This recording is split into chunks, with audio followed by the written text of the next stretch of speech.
Obadia, bonjour. Bonjour. Vous êtes professeur de philosophie et vous allez nous parler aujourd'hui des grands incontournables en lien avec le thème de culture générale qui occupe les préparationnaires de la voie économique et commerciale, c'est-à-dire la parole.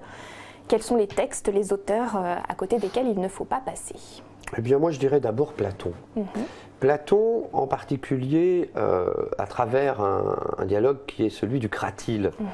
Dans le Cratyle est soulevée donc la question de l'origine du langage, et soulevé aussi le problème qui est celui du rapport qui existe entre les mots et les choses. Alors pour répondre à ce problème, qui est celui du rapport entre les mots et les choses, Platon nous présente une opposition entre deux thèses. La première thèse, c'est la thèse que soutient Cratyle. Cette thèse, on peut l'appeler la thèse naturaliste, puisque c'est la thèse selon laquelle il existe entre les mots et les choses qu'il désigne, en fait, un rapport naturel. Un rapport naturel, c'est-à-dire un rapport nécessaire. Il serait nécessaire que tel mot désigne telle chose.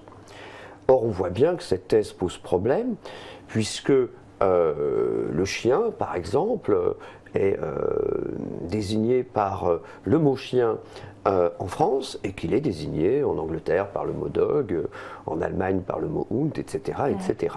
Donc la conception naturaliste en fait, du rapport entre les mots et les choses pose problème, ce dont témoigne la diversité des langues. La deuxième thèse, présentée par Platon, est celle d'Hermogène. Alors la thèse d'Hermogène, c'est la thèse sur laquelle, en fait, entre les mots et les choses, il existe un rapport de convention. La création du langage relèverait donc d'une convention. C'est la thèse du conventionnalisme, selon laquelle c'est sous l'effet d'un accord que les hommes auraient passé, que tel mot désigne telle chose. Alors évidemment, la thèse conventionnaliste paraît plus pertinente que celle qui est défendue par Cratyle, en vertu du problème qu'on a évoqué rapidement, mais la thèse conventionnaliste, on le reverra peut-être notamment autour des textes de Rousseau, la thèse conventionnaliste pose cependant elle aussi problème, puisque il n'est pas facile du tout, et il est même sans doute impossible de rendre compte de façon totalement satisfaisante de la convention originelle qui dut présider à l'invention du langage, pour parler un peu comme Rousseau. Un autre incontournable sur le thème de la parole? Alors justement, je pense qu'ici, on ne peut pas ne pas parler de Rousseau, surtout que nous venons évidemment d'engager la question de l'origine du langage. Pourquoi Rousseau? Parce qu'on lui doit deux œuvres dans lesquelles donc, il évoque plus ou moins largement la question du langage. La première de ces deux œuvres, c'est le discours sur l'origine de l'inégalité.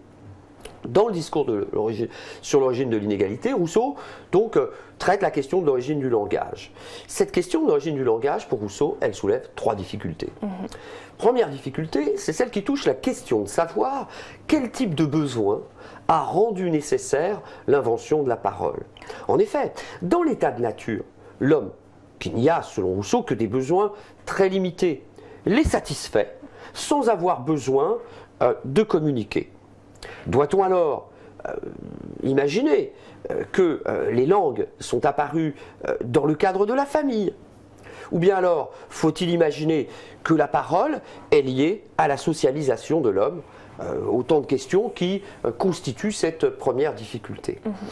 Deuxième difficulté, quand bien même, en effet, on admettrait la nécessité du langage, encore faudrait-il pouvoir expliquer comment son institution a été possible. Je cite Rousseau. « Nouvelle difficulté, pire encore que la précédente, car si les hommes ont eu besoin de la parole pour apprendre à penser, ils ont eu bien plus besoin encore de savoir penser pour trouver l'art de la parole. » Fin de citation. Car les faits sont là. Du cri de la nature, arraché dans les occasions pressantes, au langage qu'on appelle le langage articulé, l'espace, selon Rousseau, semble effectivement infini. Troisième difficulté soulevée par Rousseau. Elle touche cette fois-ci au passage des signes naturels que sont les cris ou que sont encore les gestes aux signes institués. Or, ce passage il présuppose lui aussi une convention. Or, cette convention dut être motivée et requérir pour cela un langage préalable. De sorte, dit Rousseau, je le cite encore, que la parole paraît avoir été fort nécessaire pour établir l'usage de la parole. Pour conclure l'évocation du discours sur l'origine de l'inégalité, on peut peut-être, à titre d'anecdote, souligner que en 1864, à Paris, fut créée la première société de linguistique de Paris. Donc on est à la fin du XIXe siècle. Or, les savants qui composent cette société linguistique de Paris firent inscrire dans les statuts de cette société l'interdiction de débattre de la question de l'origine du langage. Je cite l'article auquel je fais référence. « La société n'admet aucune communication concernant l'origine du langage. » Fin de citation.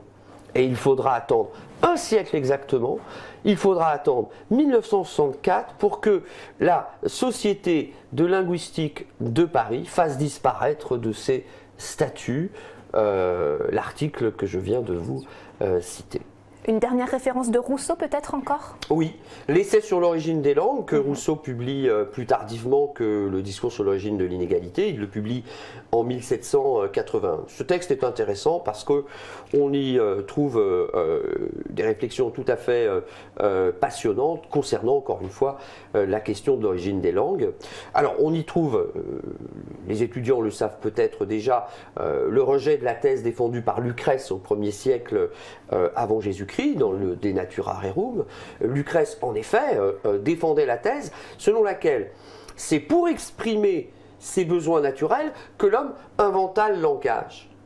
Or, au chapitre 2 de l'essai sur l'origine des langues, Rousseau rejette cette thèse. Selon lui, ce n'est pas pour exprimer ses besoins naturels que l'homme a inventé le langage, c'est pour exprimer ses besoins moraux. C'est pour exprimer ses passions.